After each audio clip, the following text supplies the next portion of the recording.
Hello, everybody, and welcome to episode 140 of the longest tenured Denver Nuggets spin-off podcast in the world. Welcome to the DNVR Nuggets' Serbian Corner. My name is Miroslav, and before we begin, please let me remind you to like the video on YouTube, and if you haven't already, subscribe to the DNVR Sports YouTube channel and DNVR Nuggets podcast channel. The audio version is perfect for your commute or to make your office/home office time more bearable. If you want to support the show more directly, you can become a Patreon supporter at patreon.com/MiroslavCuk, just like my Sicko tier supporters, Peter Plummer and Daniel Lynch. Patreon supporters enabled me to travel to Denver a couple of weeks ago, and I can't thank them enough. And just as we all should have anticipated, there was no way the Nuggets would lose a playoff series that included yours truly in the arena. The good guys won game 1 in overtime, lost game 2 after something that happens once every 87 years, and that's the Aaron Gordon missed dunk. Then they lost game 3 in LA, and I blame Brandon Vogt for it. I'm guessing he didn't do all the superstitious things he should have done while attending the game at the Intuit Dome. The good guys won game 4 after a last hundredths of a second dunk by Aaron Gordon, won game 5 in Denver in pretty confident fashion behind an amazing game from Jamal Murray, lost game 6 in LA, and again, Vogt wasn't superstitious enough. He was just a little stitious, I guess. Finally, last night, what? The Nuggets destroyed James Harden and Kawhi Leonard after amazing games from Russell Westbrook, Aaron Gordon, and Christian Braun. Yeah, they didn't need top-level games from Jokics and Murray. This is how much better the Nuggets were. That's enough for a short rant for today. My guest for today was at the arena last night. He is my friend who was also at the Ball Arena for every live NBA game I witnessed. He gave me good advice on what to eat and drink at the press quarters. He's a master of advanced NBA stats, but also someone who will always tell you that the eye test is the ultimate advanced stat. Calling from the home of Rocky IV in Wyoming, he is a lawyer by day and a superb ball knower by night. It's Andrew D. Bailey. Welcome back to the show, Andy. Miro, thanks for having me. What a great intro. You're the master of intros. Everybody should have one great thing about him, and yeah, I guess I'm not bringing a lot of other stuff to the table, so yeah, I'm trying to excel at that. So that's not true. So you were at the arena last night. What the hell happened? Man, it's still processing. It was just a crazy game. I think the first half went more or less as expected. Denver was more locked in defensively than maybe I would have guessed they would be in that first half. And yeah, there was actually a sense, even when the game was still relatively close, like Denver's just playing with more commitment than we've seen from them in a long time. So I was feeling fairly good about them winning for the first half, but then that third quarter was like an avalanche.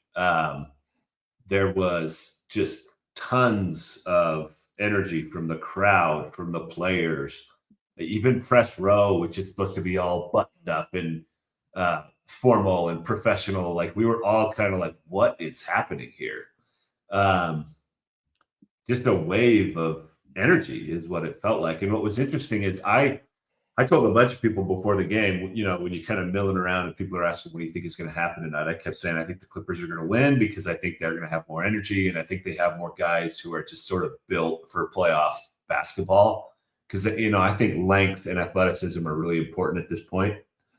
And the Nuggets beat them on every one of those fronts. They looked bigger, they looked more engaged, they looked more athletic.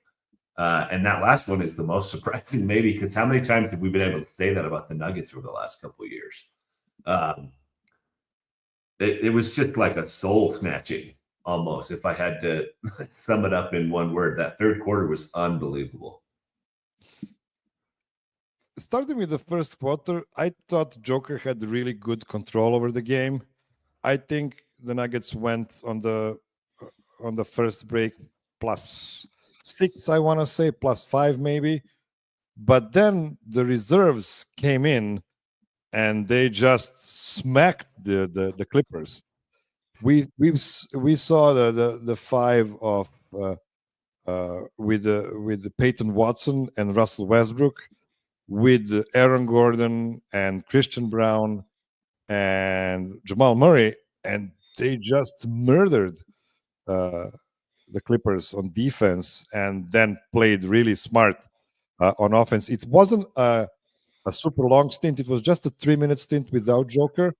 But when you finish a stint without Joker being +5 in those minutes, that means you're on an upcome coming after that. Yeah, two things happened in this series that I think when either one of them happens, Denver's really hard to beat. In Game 5, it was Jamal Murray game. And when playoff Jamal Murray is going, I don't know if there's any team equipped to stop the Nuggets. And that might even be true of the Thunder. And then the other one is what happened in Game 7, and that's winning the non-Jokic minutes. Teams, this has been true for 4 or 5 years now. Teams have always made hay when he's on the bench. And if you don't win those stints and you don't win them fairly comfortably, you're in pretty big trouble against the Nuggets. And so they got that second one, I think, in a way that we haven't really seen before on Friday. I haven't, or Saturday. I haven't looked at the numbers specifically, but they were just phenomenal with him on the bench, to the point where that laughable segment the game was pretty much already over at this point, but when they gave Jokic 3 fouls in a minute, there was a little bit of unease in the arena, I think, even though the lead was huge at that point. But at the same time, I would also say that I bet a lot of people that were sitting on those seats were thinking, everybody's kicking their butts tonight. So we might be fine if Jokic has to go to the bench. And I went down to the press area like halfway through the fourth quarter, so I didn't even realize he came back in until later.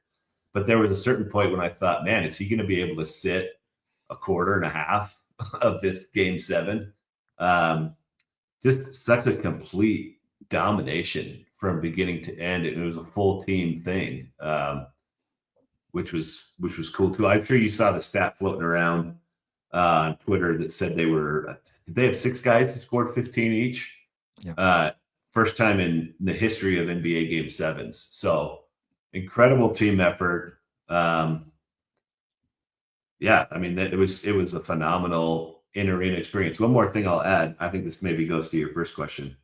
The big story before the game was the Clippers bringing their own wall to Ball Arena, which was kind of crazy to see, especially at the beginning of the game when they're like the first people to come filtering in. And it seems like there's a ton of them. They're all fired up. They're chanting during pregame warmups.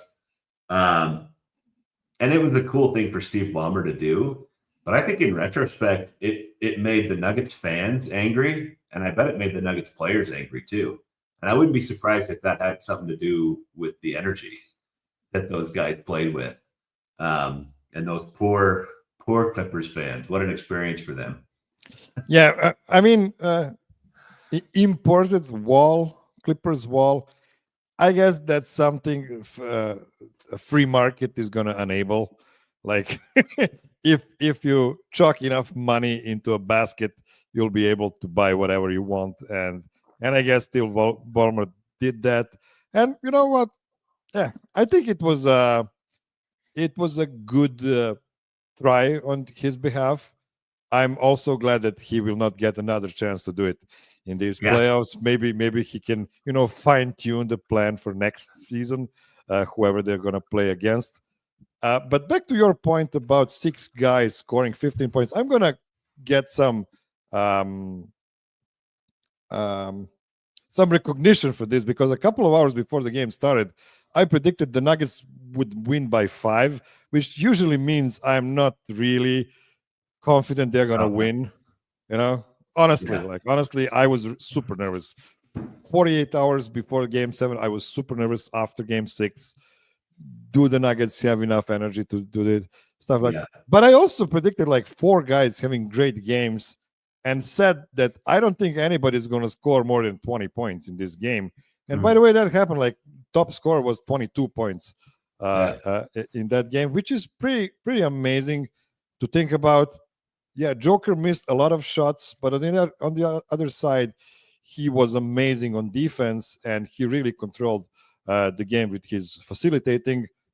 Jamal made some huge shots late. I want to say he didn't score almost anything in the first half, but they got amazing performances from Aaron Gordon, for Christian Braun, and especially Russell Westbrook. Did you feel Russell Westbrook as that crazy power on the field last night?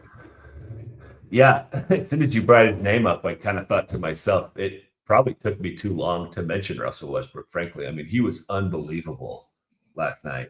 And I think the way that he summed up his own game in the post-game press conference was perfect. When he talked about how he's a force of nature, and sometimes the force equals a turnover, sometimes it equals a steal, sometimes it equals a made 3, missed 3. He rattled off like 6 or 7 different things and said, you just kind of got to live with it. And I thought that was really cool that he understands that about himself.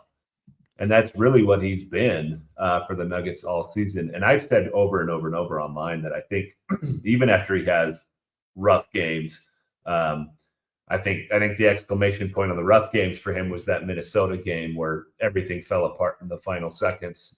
But the good has vastly outweighed the bad on the season, especially when you consider the fact that they signed him for a minimum deal. And he showed up in just such a massive way last night. And I've been to a lot of home playoff games for the Nuggets over the last few years, and that place gets pretty loud, pretty raucous when they're playing well. The crowd pop when he basically asked the ref to give him a technical on that dunk was unbelievable. I mean, the place went nuts. And then Russell Westbrook obviously has his reaction to getting teed up too. He's yelling at the crowd. Everybody's feeding off each other.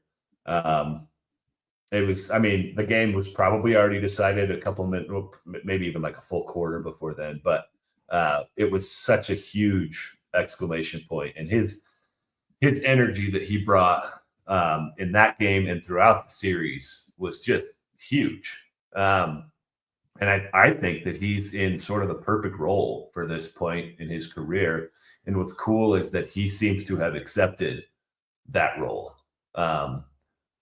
It was an amazing performance. I don't even remember what his individual stat line. I mean, I know he was one of those guys that had 15 points, but his impact felt so much bigger than whatever his box score said. Before the game, a lot of chatter was about Mark Davis being the main coach of this game. And I honestly, I mean, it's easy to say it in hindsight. The Nuggets had a 33-point lead at one point of this game, but I really liked the amount of physicality that was allowed on that game. You could have seen Joker and Zubats murdering each other nonstop throughout the game, and it lasted for like almost 3 quarters. But at some point, Ben Taylor, and I'm not talking about one of my favorite podcasters, Ben Taylor. I'm talking about referee Ben Taylor. He just decided to give Joker 3 consecutive personal fouls. It's crazy. How did you feel about that moment? And do you hold Joker accountable for at least some of those fouls? Was it Ben Taylor who called all 3? Not sure that he called all 3, but I'm pretty sure he called I think he called the moving outrageous. screen. Yeah, the moving screen, exactly. Which was not a foul. And I can't even remember. I just remember in the moment thinking, did they really blow the whistle on him 3 times in a minute? And I was probably still, because they were so compact. By the time they called the third one, I was probably still thinking about the first one being called. Because like you said, for 2.5 quarters or whatever it had been to that point, the amount of contact that was being allowed all over the floor was just crazy. And it was like a talking point all over Twitter. It's not like some Homer thing that I was talking about. Like, it was abundantly clear that they were just letting guys play. And then all of a sudden they called a pretty weak foul on the moving screen. And again, I'm watching this without the benefit of TV replay and all that stuff. It just did not look like a foul to me. I think maybe the third one is the one where he's, at that point, you've been whistled for 2 and 30 seconds, maybe be a little bit more careful. But to whistle him 3 times in a minute or whatever it was crazy. And like I said earlier, the game was probably already done by then. But I think there was sort of a general uneasiness in the building. There was a gasp. There was a gasp in the air.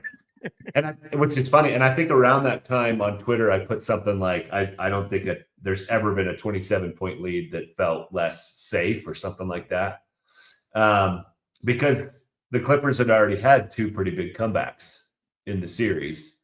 And Joker's got 5 fouls. And, they've got Kawhi Leonard. Like, who knows how that could have unraveled.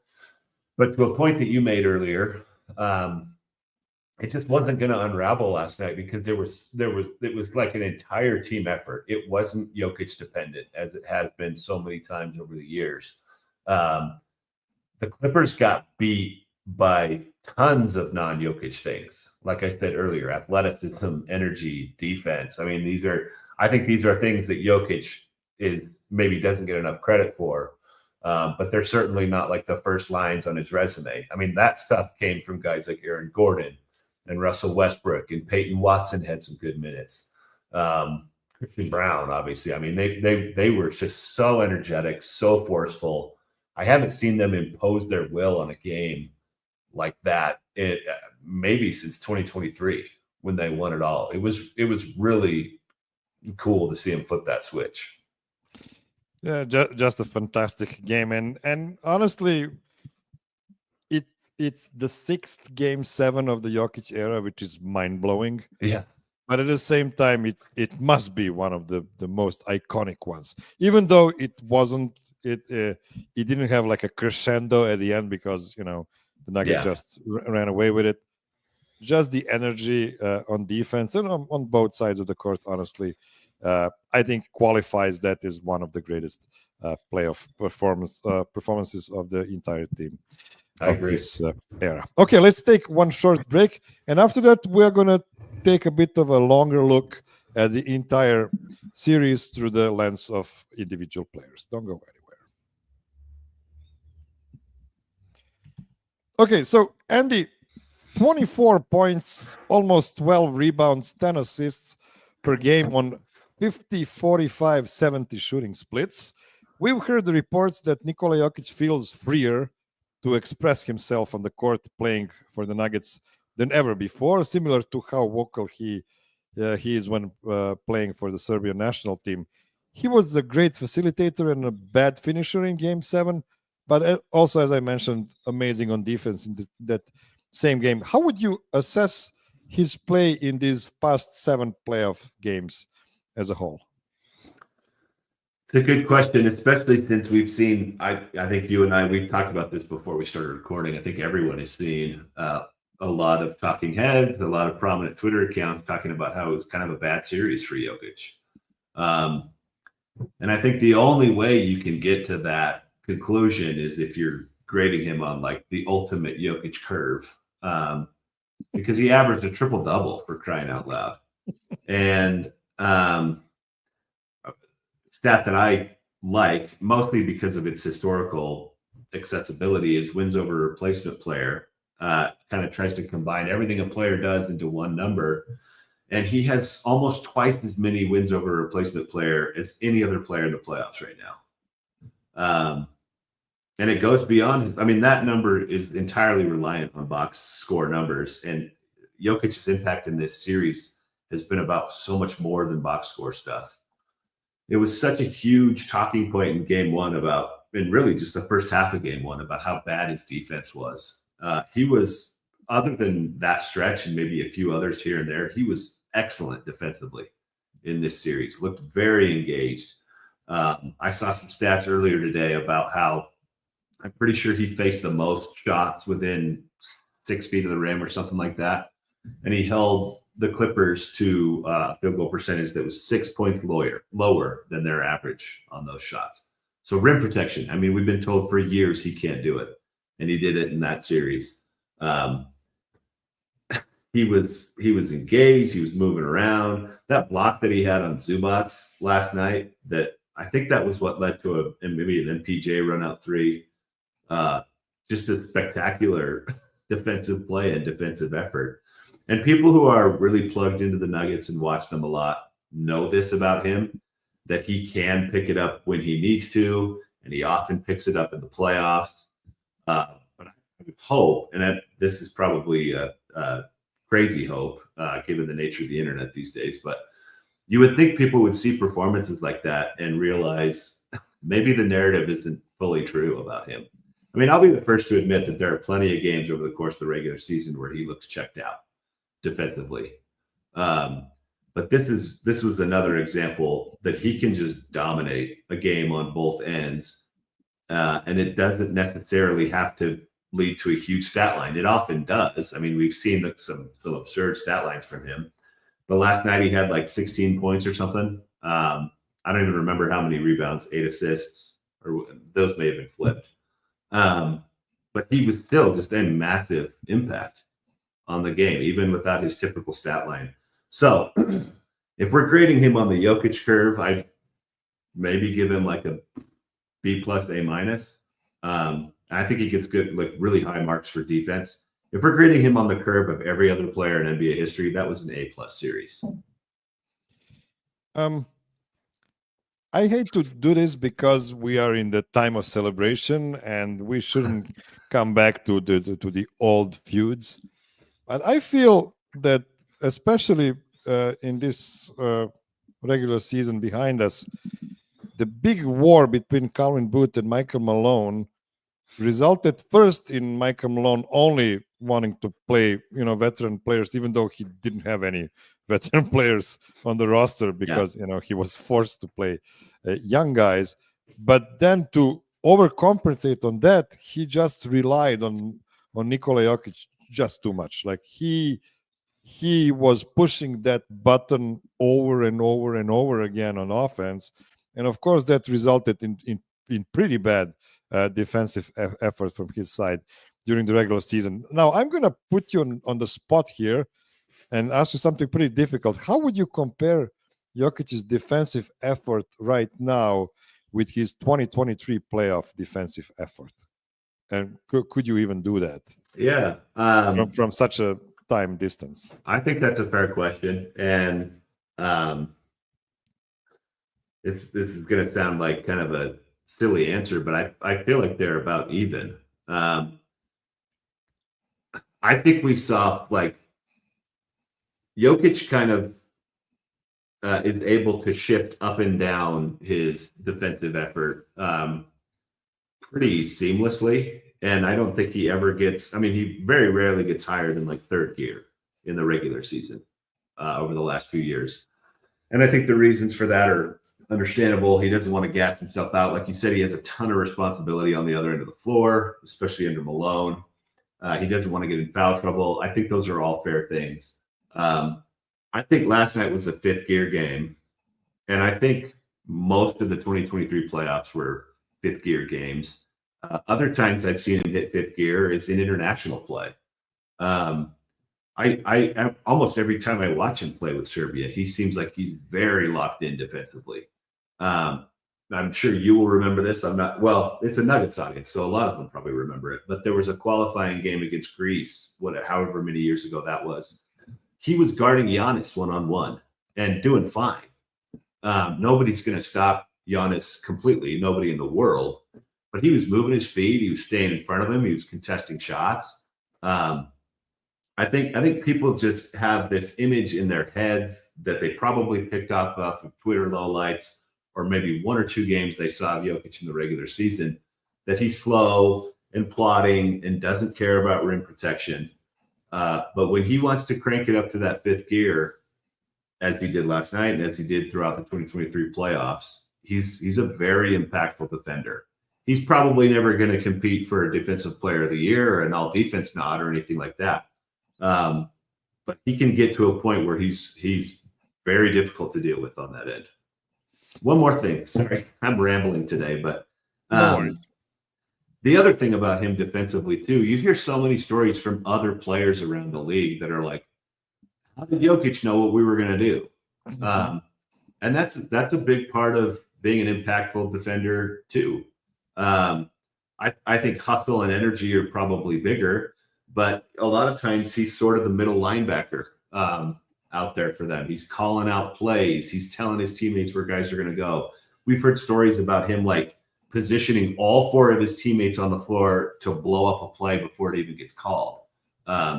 It's that part of it is incredible. I mean, that part of it is unique to him in a way that a lot of other NBA players have. So when he combines that with the effort level that he had last night, that's an elite defender. Yeah, he is the definition of a defensive playmaker. When you have all the plays in your head, that's actually the definition of a playmaker. Okay, let's now move on to Jamal Murray, and he's had an amazing game 5, which helped his averages get to 23, 5, and 6 on 48, 40, 90 splits, which is almost 50, 40, 90. Yeah. Everybody before this series said that the Nuggets have no chance against the Clippers without an amazing version of Jamal. Was he that version of him so far? I would say probably relative to like Jamal Murray standards. So now I've set myself up to give 2 grades on everybody, but on the Jamal Murray scale, I'd say he was like an A, maybe an A minus. I thought he had a really good series, and I think a lot of his playoff numbers are boosted by those huge outburst nights. Obviously, I think it was 2020 when he had 3 in one series. It was the bubble, right? So it would have been 2020. He had 3 40-point games in a single series. He's just prone for these explosions, and Denver's almost guaranteed to win those games. And so I think those are kind of baked. Like you expect that to be a part of his overall numbers. And I actually think, so right after the game last night, one of the articles I had to write for Bleacher Report is who's most to blame for the Clippers' early exit. And I listed Jamal Murray as one of the reasons that they got knocked out early. And it was specifically game 5, because the series was very much hanging in the balance at that point.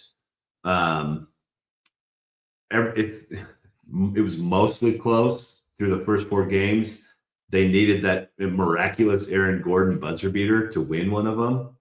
And I think if the Clippers had won game 5, it would have been really hard to win 2 in a row at that point. There was just that whoever won that game was going to have a ton of momentum. And Jamal Murray ensured that it was Denver that had all that momentum. And he had his huge outburst in, call it the most pivotal game. I think you're going to get a lot of pushback that game 7 is always going to be the most pivotal. But for him to just snatch that game 5 win the way that he did, I think was just huge. And then, yeah, it does inflate his numbers for the entire series a little bit. But like I said, I think that's just part of Jamal Murray. You know that, 4 out of 5 games, you're going to get 18, 19 points from Jamal with solid shooting. And then you're going to get an outburst from him.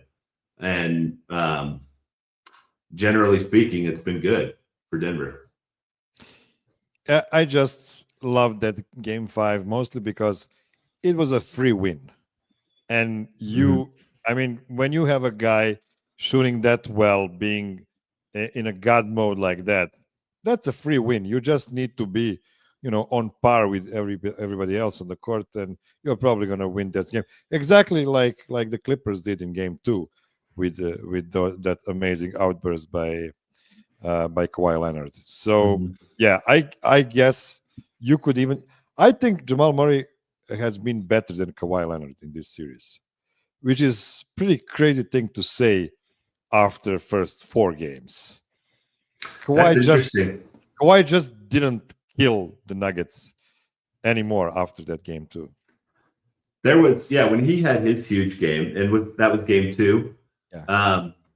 It did feel like, man, I don't know how anybody. I mean, it just felt like a Kawhi series. Like he had imprinted his Kawhi-ness on the series, and he was just going to take it all the way.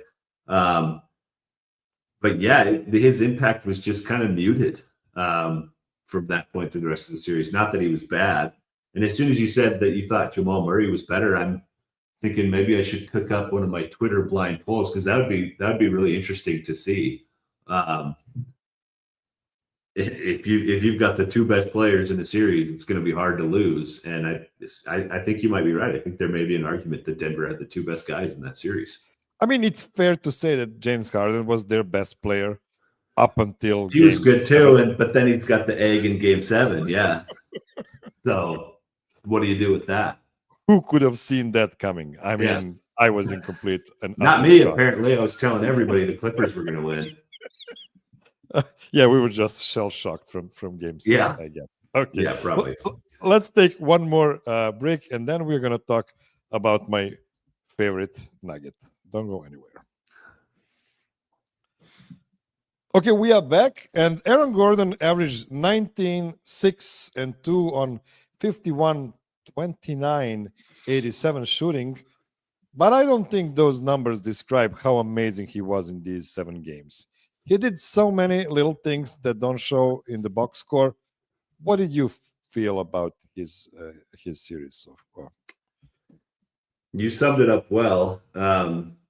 One number I didn't realize until just 5 seconds ago. I'm looking at his line from the series. He shot 87% on free throws. Those were huge. Those were huge. And it wasn't, I mean, it's not huge volume, but 4.4 attempts is a decent amount. I mean, it's second on the team.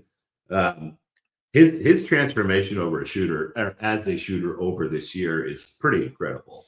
And the threes weren't falling like they were in the regular season for him right now, but that didn't really matter because, like you said, what he brought was so much more than the numbers. And that's been, I think, kind of the MO for Aaron Gordon ever since he got to Denver. He's been sort of the emotional heartbeat of the team, I think. And he had some really tough defensive assignments in this series. The Clippers came in as a favorite. They came in with like the best, team numbers over the last couple of weeks of the season. Everybody thought Kawhi was going to dominate the series, and he did for a couple of games. But I'd be interested to go back now and look at the full series numbers and see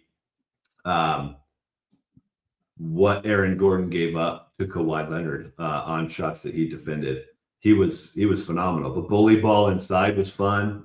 I always love when he plays point center for the Nuggets, which is what they did last night. He was the backup 5 for big portions of the second quarter. He just checks so many boxes for them. He's one of the ultimate gap fillers in the NBA. I know he's never made an all-star team, but I do think that he has fringe all-star talent. And to have that kind of a player as your gap filler is quite a luxury. Yes, and this is when I want to come back to my point about Michael Malone overplaying Nikola Jokic.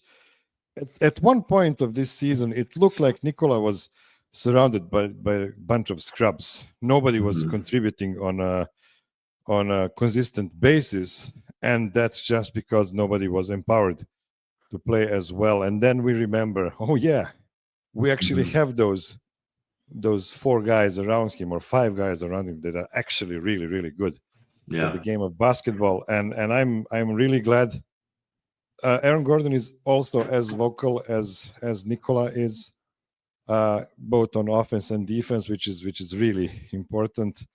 And honestly, my big takeaway from this series, coming back to it, is that the Clippers, even though they have so much individual talent, so many guys with great length and great offensive and defensive traits. They were just a team without chemistry. I think as soon as the Nuggets threw a huge punch at their face, they just ran away like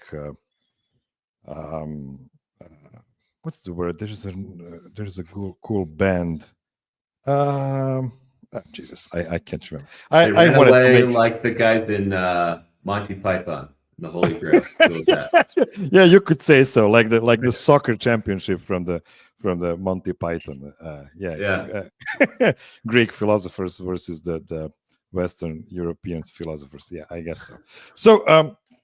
So yeah, I think we got the best of Aaron, and I'm optimistic about his health because that was the big question coming into the playoffs. Is his leg injury going to be a problem for him? He looks pretty spry, and yeah, hopefully he will be able to continue to enforce himself into the Thunder series as well. But more on that after this break. And before we get to the break, I wanted to touch on a couple more guys. Christian Braun and Michael Porter had an up and down series, but I think they just were perfect in their roles last night. Are you optimistic about their confidence going forward? Yeah, I'm optimistic about both of them, and it's probably for different reasons. I'll start with Christian Braun. He's such a big game player, and he just gets so up for these big moments like Game 7. And one thing that you can count on from the Nuggets every single game is that he's going to play with A+ effort. He's going to do all he can on defense. He's going to cut at the right time. He's going to run down the floor every single time his team gets the ball, clears a defensive rebound, or even has to take the ball out after a make. Just a pure energy hustle guy who can really swing a game. And I think he was phenomenal last night. The ball doesn't always find him. That's kind of the nature of being a third-year guy on a team with a lot of veterans and a team with some pretty high-volume scorers.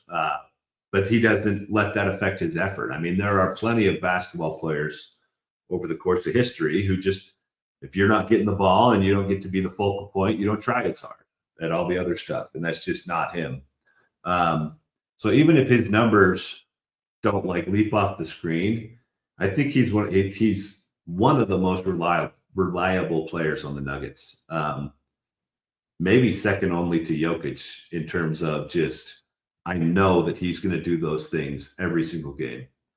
What makes me confident in Michael Porter, he shot the three-pointer well this series. I think he was well over 40%. And even if his numbers aren't huge, and he averaged just 11 points in the series, which is not huge. It's way below his career norms. Even if he's around there, still having him on the floor is really important because he's the one like extreme three-point threat. I think Jamal Murray can be and probably should be. For years I've thought that he should take more three-point attempts. But the floor spacer of this team is Michael Porter Jr. And when he's on the floor, teams have to account for him outside. And I think that makes a big difference. The flip side for Michael Porter is, we just talked about how we're maybe not all that concerned about Aaron Gordon's health. I am a little concerned about Michael Porter. There was a play where he walked off the court last night when he got subbed out. He looked just so stiff walking to the bench. And it just seems like he's playing hurt. Everybody knows about the shoulder, but he's in the moment where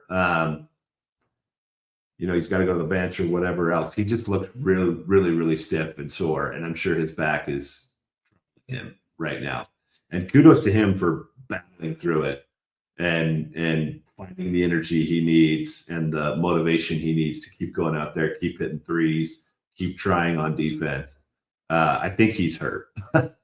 Yeah, and the Nuggets have so few shooters. It's actually crazy in 2025 that we're actually talking about them as a real playoff threat with 2 actual shooters of the team, and a couple of big guys that can hit it, but they're not considered shooters at all. Mhm. And Mike was plus 34 last night, which just shows you how much easier for the Nuggets is when he is on the court. Even though you can look at him as a defensive liability from time to time, the benefits you get from him stretching the floor is just amazing. And let's hope he can survive through another several weeks of this playoff run. With that bad shoulder he has. Lastly, we saw that Mitch Johnson got promoted to the head coach in San Antonio. We saw Thomas Isalo being promoted to the head coach in Memphis. Did David Adelman lock himself into a permanent position after this playoff series? What would you think? I would say near lock. I'm probably not ready to commit to it all the way yet. But I did think shortly after Malone got fired, I think everybody kind of assumed it would be David Adelman before it was even announced. And one thought I had was it would be cool if he made a deep playoff run and gave him no choice but to make him the coach, because I think he's really smart. The strength of the Nuggets, if you're looking at like big macro team concepts over the Jokic era, has obviously been offense.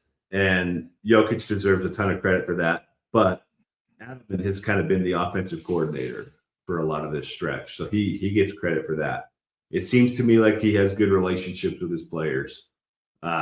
It seems to me like, you mentioned earlier that Jokic is playing a little bit more free and maybe feeling more open to being a vocal leader. I think that may be true of everybody on the roster. From some of the conversations I've had with people in and around the team at games recently, it just seems like the entire mood of the organization has lifted tremendously in the last few weeks. It's crazy to think it hasn't even been a month since Mike Malone got fired.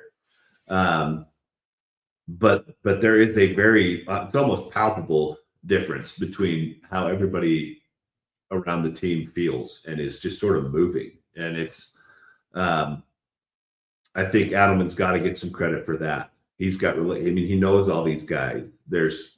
You talked about chemistry earlier and how important that is. I think you maintain a level of chemistry if you keep him. There's a part of me that thinks, are the Cronkies ever going to try and battle the narrative that they're cheapskates and they don't care about the Nuggets? And could they instantly wipe out that narrative if they sign some massive name coach to a big old deal? I don't even know who that would be at this point.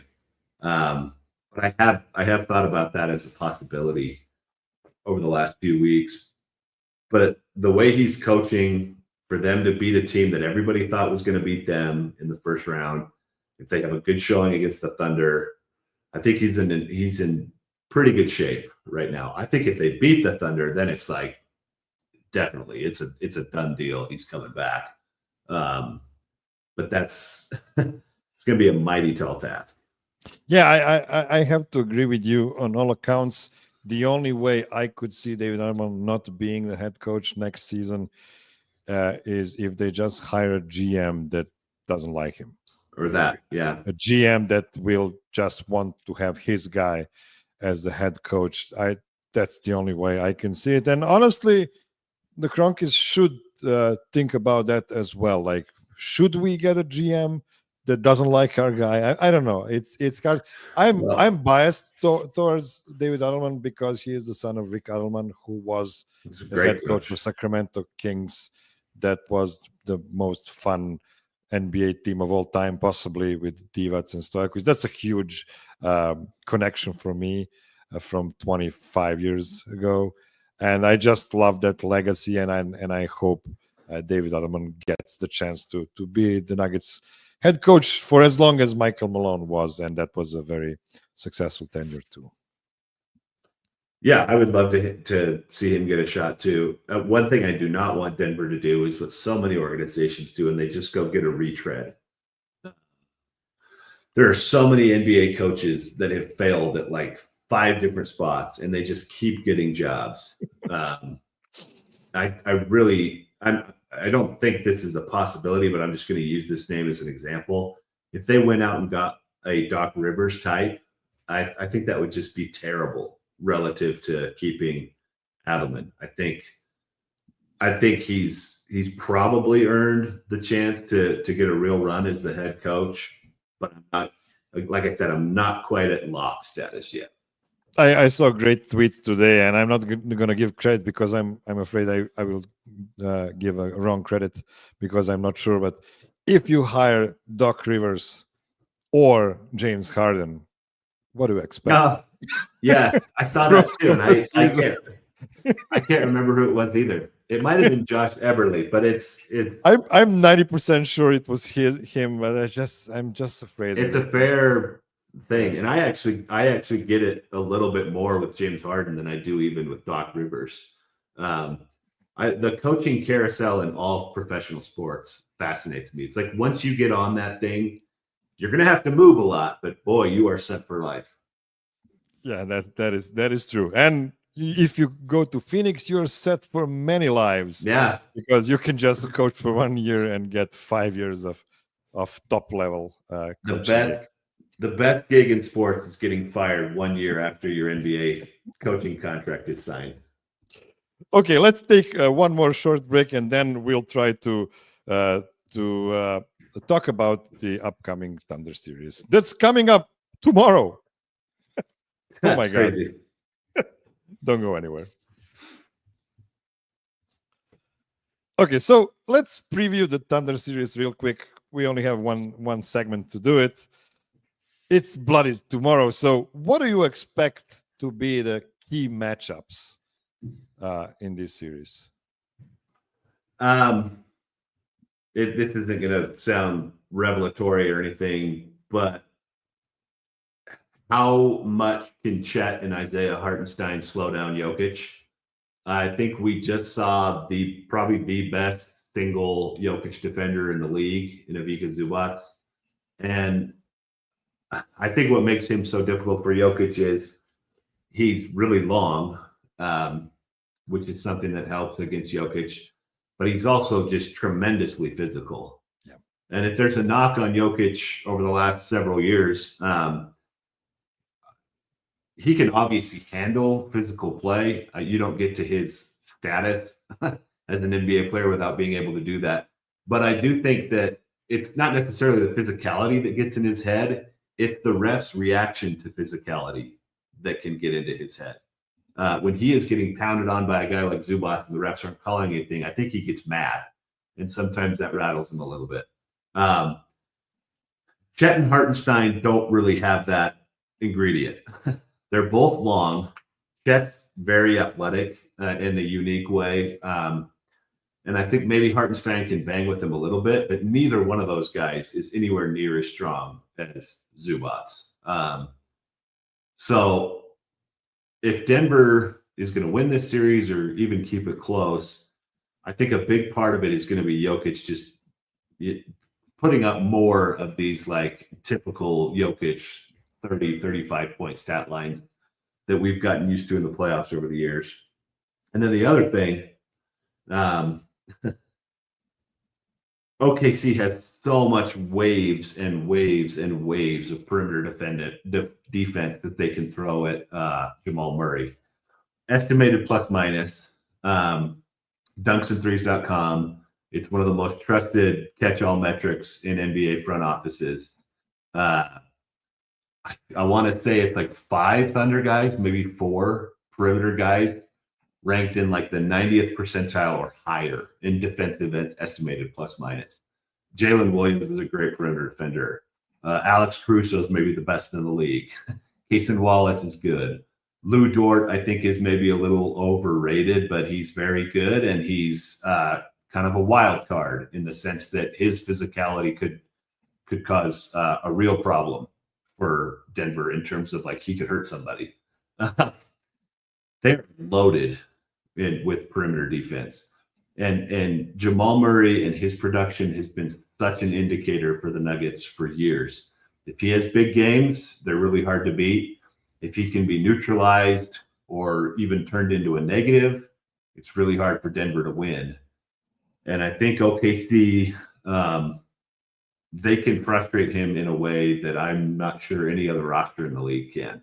So those are the two. I mean, I'm not going out to right field for this. I mean, these are the two most important Nuggets and have been for many years now. But those are the parts about their matchups that are interesting to me. To go back to guarding Jokic, if you were a betting man, would you expect Thunder to try to guard Jokic with a like a wing instead of double big? Maybe if they would just put Lou Dort on him, or maybe even Alex Caruso, and then use Chet as a roamer there, because you know that little guys can get away with so many things, right? Especially in these playoffs. Would you expect that as a wrinkle? Yeah.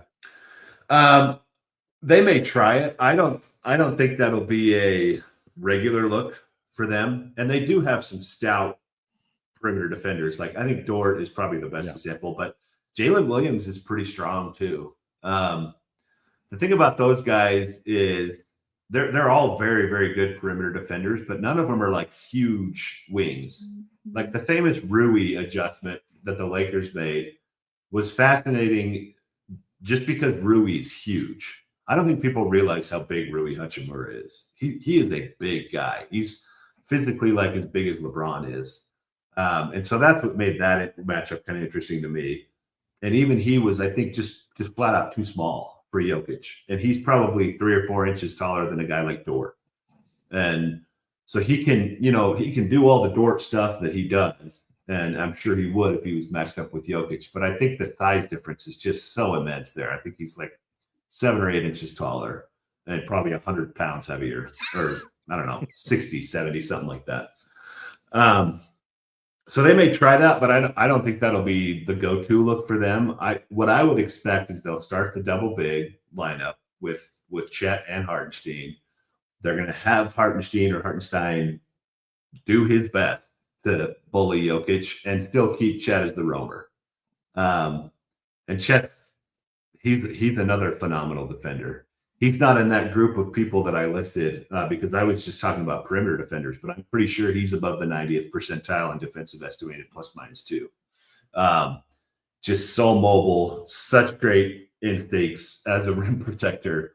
And if they put him in that roamer role that so many teams have tried to use against Jokic in the past, I think he's set up to make some plays in that capacity.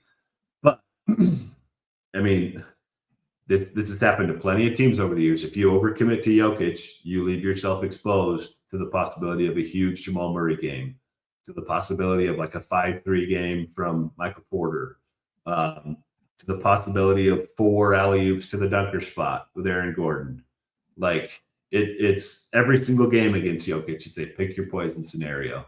I think the poison that they're going to pick is you tell Hartenstein to do what you can. Maybe you throw some late doubles at him, kind of how the Clippers did too. When he's got his back turned, you send somebody flying at him.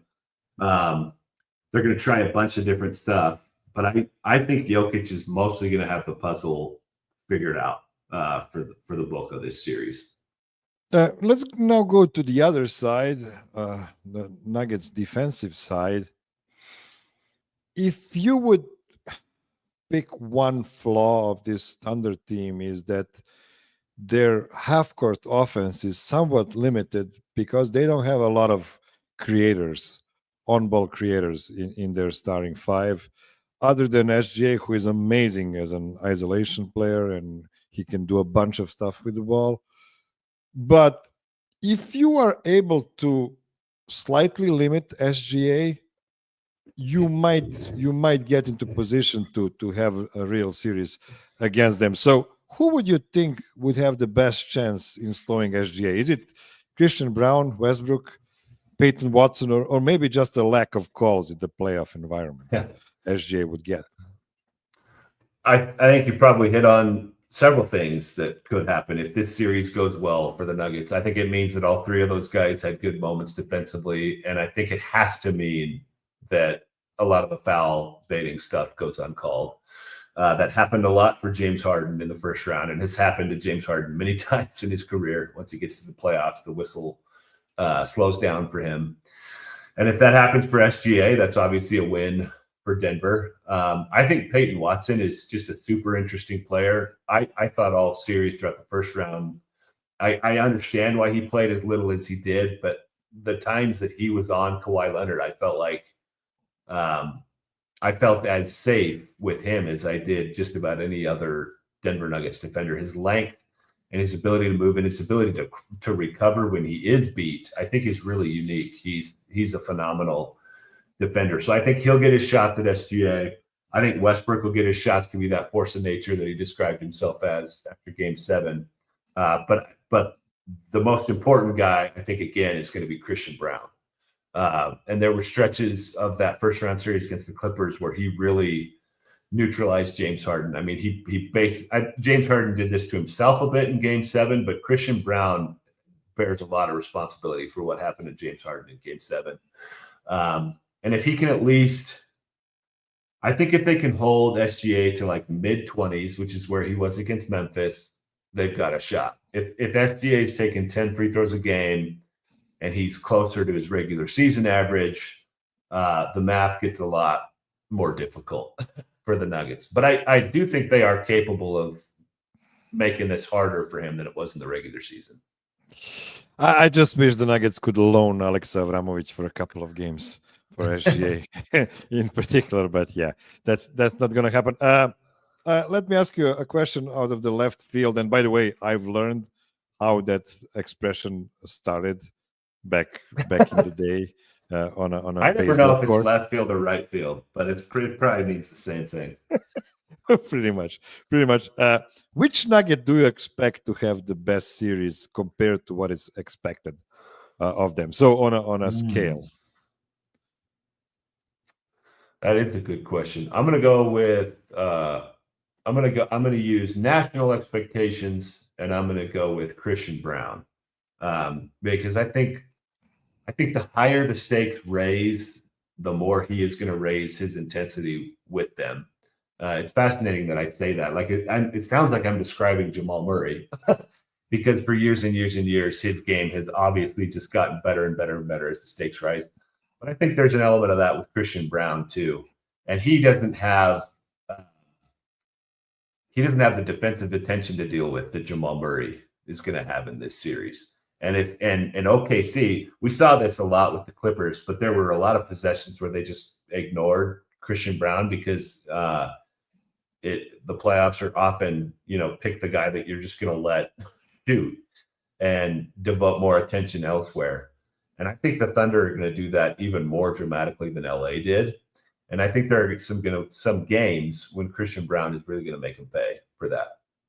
I really like that pick, and I do hope Christian will be able to maintain high efficiency at the rim because OKC have some maniacs with the chase down blocks, and he should. I mean, we hope that he would be efficient enough to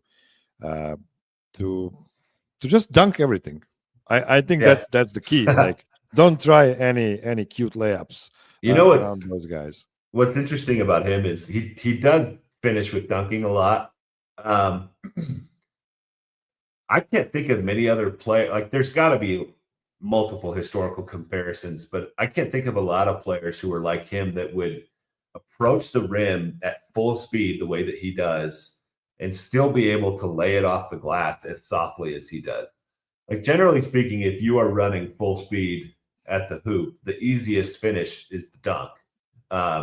When you get ahead of yourself, it's very easy to hit it off that backboard real hard and miss. But his ability to put it soft off the glass or even soft straight into the rim out of a full speed run down the floor is really impressive. I think he's one of the most underrated finishers in the league. But you're absolutely right that the Thunder are just a maniacal defense that's going to make it's definitely going to be harder for him to do a lot of that stuff in this series than it was in LA. But I still think that he could have a big series. Yeah, that would be probably one of the best things that could happen for the Nuggets, because basically you cannot expect a subpar series from Joker, and I don't think Jamal Murray is gonna be. I don't think he's going to be subpar. I think he's going to be way better than what he was last year against Minnesota Timberwolves, because he was definitely not healthy a year ago. So I think those two guys should have very solid games against the Thunder. And then if you get an amazing role-playing guy like CB, like Aaron Gordon, like Michael Porter. By the way, can you imagine Russell Westbrook finishing as well around the rim at full speed as CB? He would be the greatest player of all time. That's there's like no the stopping that. Perfect illustration for how good Christian Braun is. Like, you see the way Westbrook shoots like a rocket at the backboard and the way some of those finishes look. Yeah. That's typical. What Christian Braun that's does. Most guys. Typical. Yeah, that's most guys. Yeah, exactly. So let's set it in stone. Series prediction. Well, I've been I'm sure I've sounded very pro Nuggets this entire time, and maybe this is where the fan base turns on me. But I just put this prediction in writing for Bleacher Report last night. I as such a numbers centric guy, it's really hard to deny what OKC did this regular season. And I wrote over and over in Bleacher Report on Twitter last year, the Celtics have reached a statistical level that almost always results in a championship. And the Thunder have been much better than the Celtics were last season. They've broken so many records. Most 10-point wins in a season, most 15-point wins in a season, best point differential of all time, best simple rating system of all time, which is point differential plus strength of schedule. Here I am trying to justify this pick to a Denver Nuggets fan base. I picked OKC in 6. Denver, I think, presents problems to OKC that no other team does. Maybe I should just say problem singular. It's Nikola Jokic. And I do think that he can solve the puzzle. And if they won the series, even though they had 18 fewer regular season wins, and OKC has this incredible statistical profile, I would not be shocked if Denver pulls it off. But like the objective, I've got to put this prediction in writing side of me went with the Thunder in 6. I would be extremely mad at me if I were the OKC fan right now, because I'm gonna pull on like an ESPN kind of voice right now and say, "Oh, I like it. I need to see them prove it in playoffs. Like, it's so great that they've been such tryhards in regular season and building all those amazing numbers in regular season. But we'll see when the game slows down and when SGA doesn't get 16 free throws per game. Maybe some things change. By the way, my official prediction is Nuggets in 7, which means that I actually believe in Thunder in 6. But I'm never going to say that ever in my life. So Nuggets in 7, baby. And yeah, let's see it. Let's see if a team can be the first team in history to win a championship after playing 28 games in the playoffs, like 4 rounds of 7 games. Oh yeah. Yeah, that would. I mean, I'm pretty sure that never happened in history. At this point, what else could we expect from the Nuggets? It seems like they're in a game 7 every time you turn on the playoffs. Yeah. Okay, Andy, would you like to promote something before we go? No, I'm sure a lot of your fans know I'm on Twitter. A lot of the stuff you'll see on the Bleacher Report app in the last couple of weeks and for the next several weeks is going to be by me. And it's a fun app to mess around on, so have fun with it. Here I am promoting our corporate overloads at Time Warner. I will have only one suggestion for the listeners of this show. I know you already follow Andy. Just click on the notification button for his account. Like, just take a look at every of his tweets. I love that. It's a joy. It's a joy to watch. I do it for the last, I don't know how many, 7-8 years, and it's been a joy. Thank you so much, Andy, for coming on the show again. And That is all I've prepared for you this week, my dear listener. And please, with a cherry on top, take the words prepared very loosely. Be well, be safe, be kind to everybody. Call your mom. And until next week, and I'll set you free into the void before the next show with a new greeting proposed by my Patreon, Tyler Barr. If you come to Serbia and want a local version of a burger, just go to any kind of food facility and ask for pljeskavica. So until next week, pljeskavica.